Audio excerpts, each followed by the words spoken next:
So guys আজ আমি share করবো আপনাদের সঙ্গে একটা টেস্টি ঘুগনি রেসিপি। সো প্রথমে কড়াটা আমি বসিয়ে গরম করে নেব, তারপর দিয়ে দেব তাতে সামান্য পরিমাণ রিফাইন তেল। তেল দেওয়া হয়ে গেলে এবারে দিয়ে দেব 2 চা চামচ হলুদ।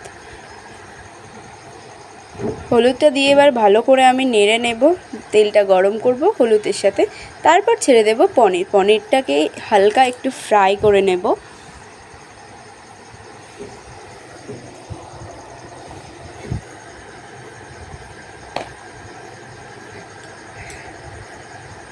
পনিরটা ফ্রাই করা হয়ে গেলে এবারে আমি পনিরটাকে আলাদা একটা পাত্রে তুলে রাখব।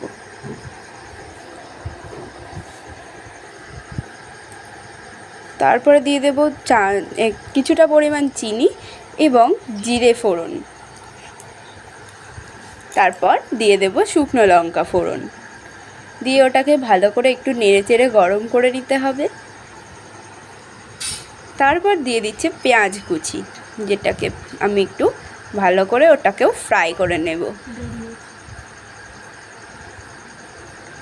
আদা বাটা, রসুন বাটা, জিরে বাটা, ধনে বাটা, তারপরে তাতে দিয়ে দেব নুন, লঙ্কার গুঁড়ো, হলুদ আর মিট মশলা দিয়ে ওটাকে ভালো করে মিক্সড করে নেব।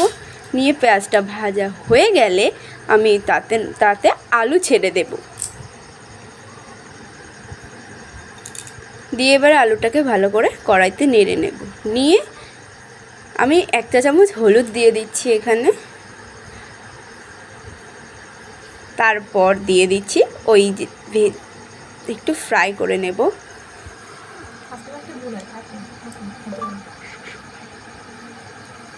তারপর দিয়ে দিচ্ছি সেই মশলার পেস্টটা যেটা করে রেখেছিলাম প্রথমে। তারপর হালকা করে একটু নেড়ে নেব। কিছুটা পরিমাণ জল দিয়ে ওটাকে আমি ভালো করে নাড়ব।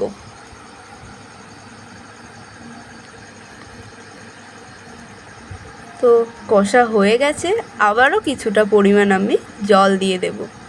জল দেওয়া হয়ে গেলে আবারও কষে নেব। নিয়ে আমি বুটগুলোকে কড়াইতে ঢেলে দিলাম, দিয়ে আবার কিছুটা পরিমাণ নেড়ে নিচ্ছি।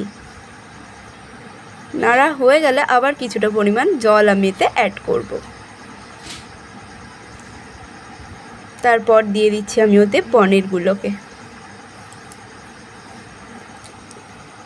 পনিরগুলো দেওয়া হয়ে গেলে আবার কিছুটা পরিমাণ নেড়ে নেব।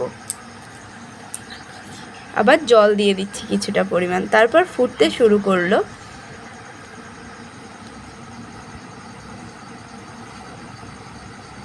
তো আবার একটু নেড়ে নিচ্ছি আমি।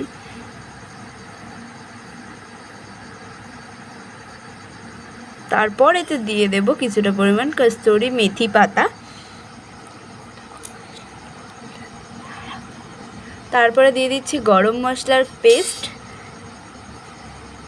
দিয়ে আমি আবারও ভালো করে নেড়ে নেব। তারপর একটা পাত্রে আমি ঘুগনিটাকে ঢেলে দেব।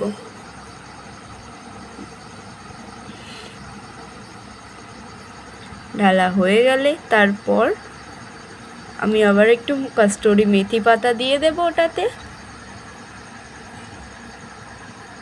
আর একটা পাত্রে তুলে আবার একটু কিছুটা পরিমাণ কস্তুরি মেথি পাতা দিয়ে